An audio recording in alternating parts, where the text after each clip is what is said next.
Hey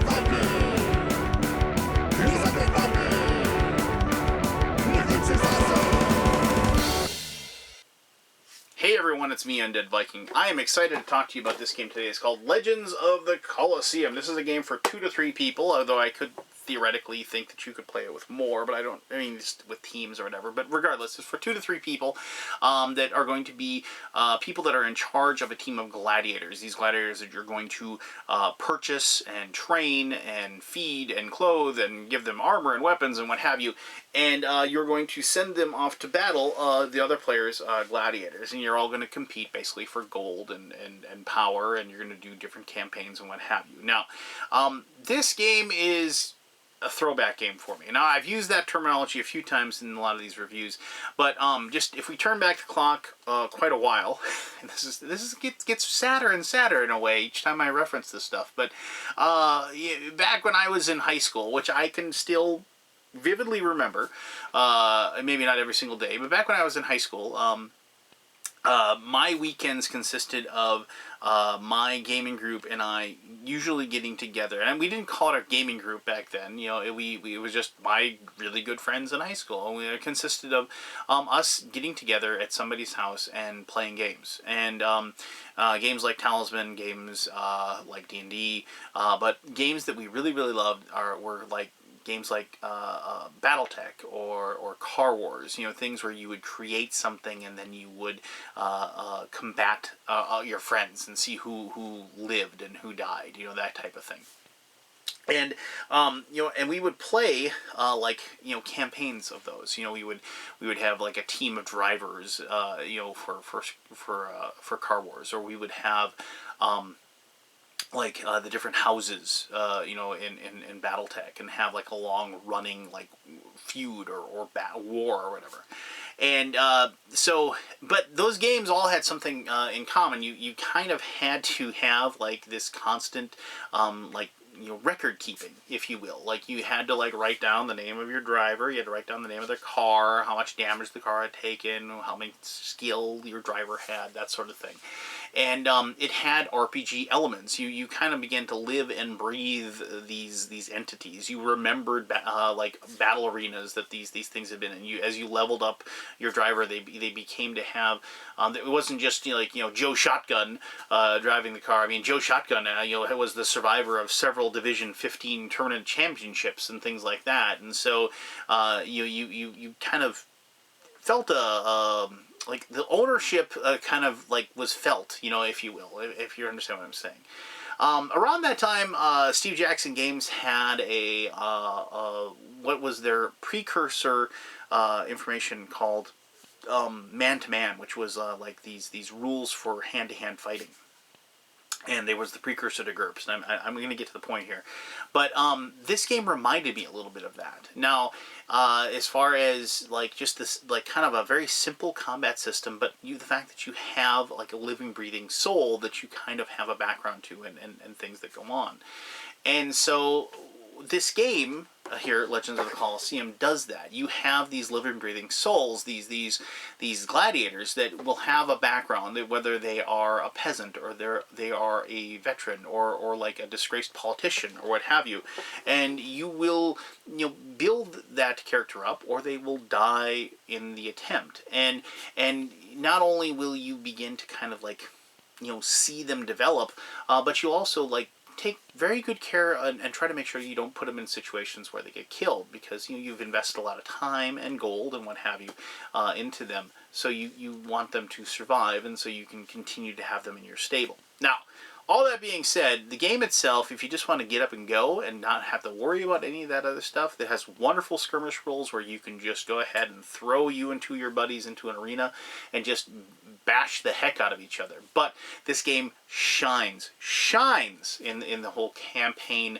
like, longevity aspect of it. So all that being said, I apologize for taking up all that time for you, but let me show you some of the core mechanisms of Legends of the Colosseum.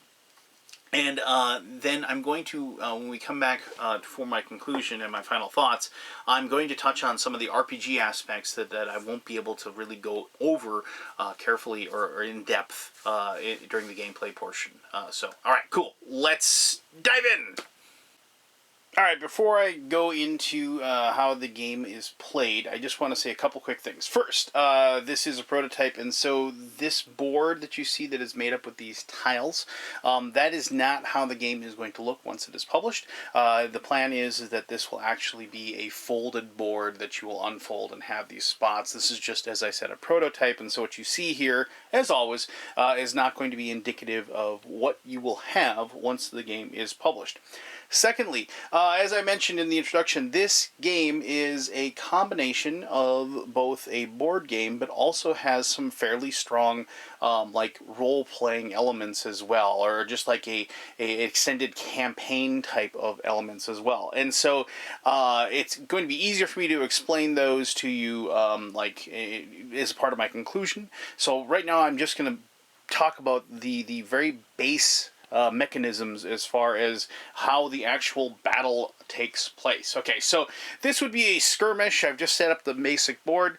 However, the game itself comes with several different scenarios and options for you that you could set up and change. Like, here's how a map would be if you're going to do the Minos' Labyrinth with a Minotaur. So you'd use the tiles, and you'd have other tiles that you'd place on there to like block out spots that you couldn't enter. Here's the Siege of Troy, and so you'd set up so you have like these walls here that in only one little stopgap you can get through and have different teams. And so what you see in front of you, you could alter it also. I mean, this is like, as I said, a skirmish. You can just grab it and go. If you wanted to, you could put fire pits in the middle and things like that. You can put water hazards or whatever to block paths. Just flat out just put some walls in there. You can kind of do whatever you want. I liken this, as I mentioned, to my old BattleTech or Car Wars games when I was younger, where we would just kind of make our own maps and just have fun with it. And so that's predominantly what I've done. I've done some of the campaigns that are in the book, but predominantly what I've done is just had little skirmishes, and we've had a lot of fun with this. But regardless, so the game, you're going to have gladiators, and I just said like 2 gladiators each team right now. And the way it works is that one person activates their gladiator, takes their actions, then another person goes, they activate their gladiator, take their actions, and so forth. You go around the table, and you're just going to continue doing that until basically one of 2 things happens. Either there's one team left standing, meaning they've taken care of all their opponents, or a team has decided to like throw in the towel. And you can only do that once half of your team has been disabled or seriously wounded. You don't outright kill gladiators in the combat. They become what's called seriously wounded. I'll explain that in just a little bit. But once they're seriously wounded, they're considered to be like, laying on the ground and at the mercy of the crowd, whether or not they're going to go thumbs up or thumbs down. So you just kind of, and then that is something also I'll talk about in just a little bit. But on your turn, when you have one of your gladiators, you will get 2 actions with them. And your actions are very simply move or strike. And you can do both of those you can take both those actions. You can say 2 moves or 2 strikes, but there's a couple of things that are important. So moving is just moving. You depending on the type of gladiator that you have, there are 6 different types. You're going to have all these different stats that are going to be indicative of their abilities. And I'm just going to show you this really quickly. And I apologize for this, but so like there's the 6 different types of gladiators. From peasant, runner, athlete, fighter, hypocrite, and veteran. And so you can see the movement, power, resilience, and charisma. Movement, obviously, is the movement. You notice only the runner has a 4 movement. Power is just what you might think, the strength or the ability of the gladiator. Resilience is their ability to withstand damage, and charisma is how they can play up the crowd, and that helps you survive, actually. If you have high charisma, the crowd wants you to live and come back another day if you get seriously wounded, so it's actually a good thing to have. And so you might be saying, well, why wouldn't I just take all veterans? They seem really good. They have 3 movement, but 2 power and 2 resilience. Well, when you hire a gladiator, it's like you're buying a slave. And you can see there is a 1, 2, 3, 4, 5, or 6 there. You're going to roll a d6 whenever you hire a gladiator. Gladiators cost 90 gold pieces. And like you determine at the beginning of the game how many, like if you're doing a skirmish or whatever, or the rules of the campaign will tell you. So it'll say, oh, you have you have 400 gold to buy gladiators and also equip them with weapons and what have you. And so if you haven't continued, like you're just starting and you're gonna buy like 1 or 2, and then you can even see here it says they start with 0 experience, level 1 for 90 gold pieces. But if you want, on skirmish games, you can choose to purchase additional levels by paying an additional 50 gold pieces. And additional levels, I'm kind of touching on what I want to touch on the conclusion, or the second part of this video. Upgrading levels allows them access to different skills and also gives them access to more and better weapons. So something to think about as far as that's concerned. So also I should mention, while I'm thinking about this, so you can see the different types there of the different gladiators. When you lose, all is not lost technically. Say you spent all your gold and you and your friends have decided you're going to play we're going to play 5 skirmishes today or whatever, and we're going to increase our abilities as gladiator leaders and things like that. And so as you gain levels, with the more wins you get, you gain powers as well, just you personally as being the person in charge of the gladiators. So you're going to say, we're going to do 5 battles or whatever. All right, so cool. Well, you're going to do 5 battles, but all of a sudden, you spent all your money and all of your gladiators got killed. What do you do? Well, for every gladiator that was killed, you have the ability to get a free peasant warrior, to replace what you've lost, and so you can, obviously get back in. And they don't, when the gladiators die, they don't take their weapons and throw them in the trash. You get those back, which is kind of cool as well. So, just keep that in mind as the game progresses. So, on your turn, you can either move or attack, and plus, it should be mentioned that you can attack or take another action while you're moving as well. Now, if you take 2 move actions, so let's say this guy's a move of 3, we go 1, 2, 3. Now, he's not with anybody, he can't really take anybody. If he wants, he can take another move action, but you don't get your full move. You just get another move. Just one single spot by taking your second move action with that. Now, if you are, if this person was here, they could say, I'm going to go 1, 2, and I'm going to use my strike ability, so that's the second thing, and then the last move they can move 1 space away if they wanted to. If you start off right next to somebody, you can decide to use both of your actions as your attack ability. But all that does, it doesn't allow you to do 2 attacks, it just allows you to add +1 to your power of your attack. So if normally this gladiator had a power of 1 and he wanted to do both of his actions to attack this gladiator, he would have a power of 2 to gain that, which might not seem like a lot, but it actually is, because of the fact that, once again, remember the resilience of these characters, and depending on their armor and what have you, are very low, and so you have to keep that in mind. So when you attack, you might be surprised by this, but you are not going to be rolling dice predominantly to do your attacks. You only roll dice for the damage, so you're not rolling to see if you hit. What happens is that you're going to look at the weapon that the person is using, the gladiator is using. So let's just go ahead and look right in here, so you can see these level 1 weapons here, and then you can see the number of attacks that's over here. So depending on the number of attacks, they're going to take a die, or 2 dice in this case, and they're going to pick in secret. So if you had 2 attacks, you're going to pick these in secret and try and determining where you're going to be attacking the other gladiator.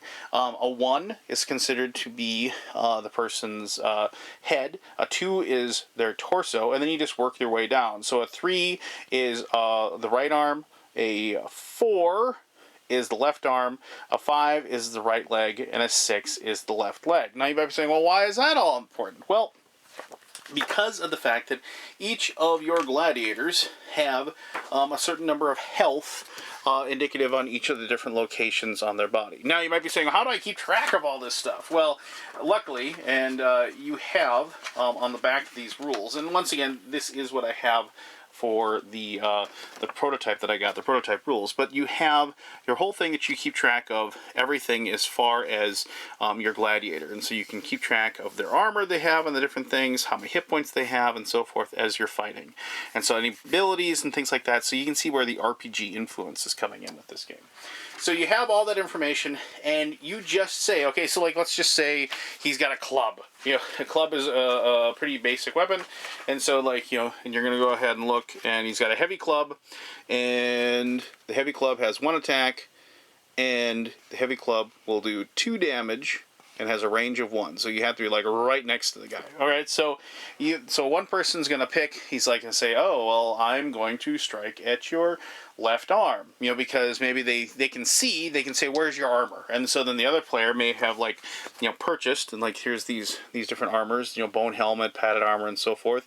And the player might say, well, I have a bone helmet and I have padded armor on this particular guy. So he's got the helmet and the chest plate. So then he's going to say, well, okay, I'm going to attack his, you know, right arm. You know, so he puts down a 3, and he hides it. You know, and so we used little screens that I had from another game for this.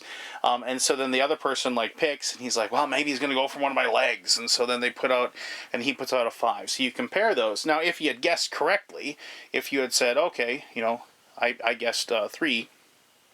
You know, then, you know, nothing happens. It's like, oh, you successfully defended the attack. You knew where I was going to attack you. It doesn't affect you.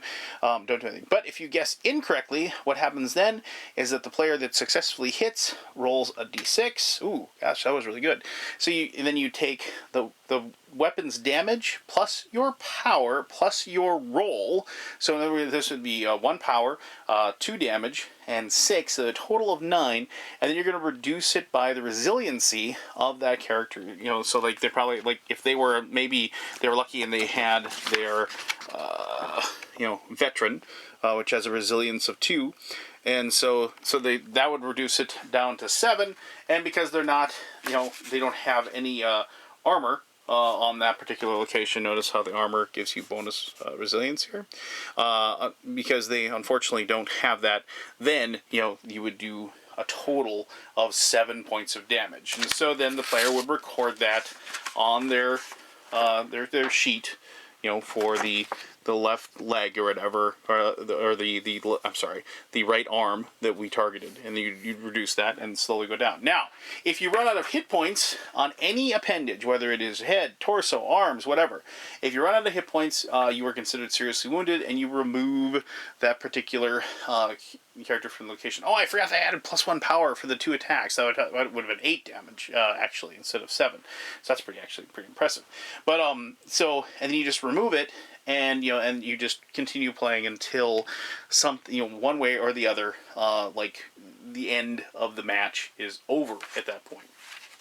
All right, so and trust me, like, you might be saying, gosh, it seems like a lot of bookkeeping and everything like that. And I'll fully admit that this is, like I said, a bit of a throwback game, and is something where you know, everything isn't contained in this cute little box for you that, like, you know, has all, like, you know, just making it easy for you to handle the process of this. But this appealed to me because, like I said, it appealed to my, like, earlier gamer nature, if you will. These are types of games that I would play all Saturday afternoon back in high school with my friends, because none of us had girlfriends. But anyway, so all right, but so then after the match is over, say, like, you know, white got taken out and green got taken out, and you know, black is the only one left on there. So then for each character that you lost, you have to roll a die, and you add the gladiator's charisma to the roll.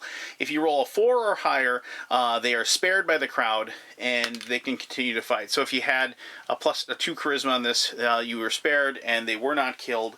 But because they lost, they lose a charisma for doing so. Gladiators that win gain a charisma, because obviously it's like, you know, they you know, did something glorious, and they're covered in blood, and the crowd chants their name, and that carries over. So when they lose, you know, because trust me, just because you win, it doesn't really guarantee anything. You could have a level 3 gladiator, and they can still be, like, taken out lickety split, especially if the other players decide to conspire against you and gang up on that poor gladiator. But regardless, So, the added charisma, definitely helps you keep that guy alive. But you keep losing, you lose favor with the crowd, and they will turn on you, lickety split. So, so then after you've determined who lives and who dies, if you will, you are going to go ahead and award experience points to every gladiator that lives. Obviously, you're not going to give experience points to gladiators that die, and so then you have this little chart, and so it says plus 15 for surviving a battle without sustaining any injury, meaning you didn't take a single point of damage. I've never succeeded at this. I came close a couple of times, but that's very difficult. For surviving battle without being seriously wounded, you just get plus 10 XP. That does not combine with that one.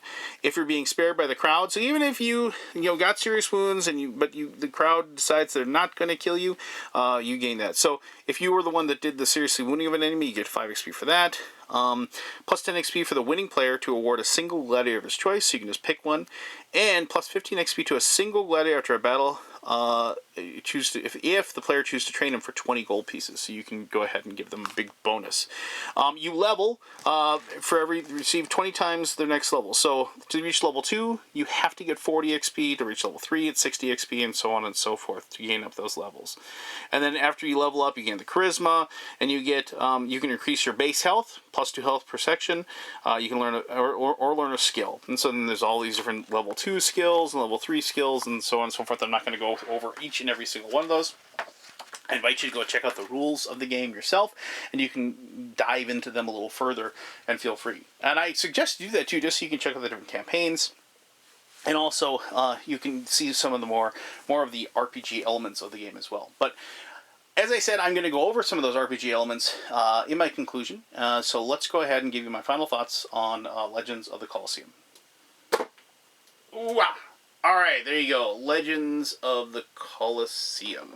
Now, I forgot to mention, even if you're playing like a campaign, like which has like or a scenario that has a very specific goal, the combat, the whole combat, 45 minutes, especially if everybody knows how to play and everybody knows how the rules go and everything like that.